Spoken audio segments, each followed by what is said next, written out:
నిన్నే రూపముగా భజింతుమదిలో నీ రూపు మోకాలో స్త్రీ చన్నో కుంచమో మేకపెంటికయో ఈ సందేహముల్ మాపి నా కన్నారన్ భవదీయమూర్తి సగుణాకారంబుగా జూపవే చిన్నీరేజ విహార మొత్తమదుప శ్రీకాళహస్తీశ్వర అని దుర్జటి పద్యం రాసినాడంట. గరికిపాటి చెప్తా ఉన్నాడు.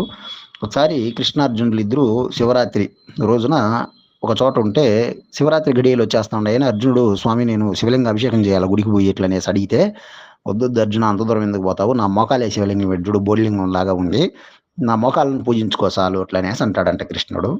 ఒక రాజు వేశ్యాలోలుడైపోయి వేశ్యతో కూడా సంగమంలో ఉంటే శివరాత్రి గడియలు చేస్తా ఉంటే గుడికి వెళ్ళేదానికి టైం లేదనేసి ఆ వేశ్య యొక్క ఆ స్థనం ఉంది కదా, ఆ స్థనము చన్ను, ఆ చన్ను మొననే శివలింగంగా పూజ చేస్తాడంట.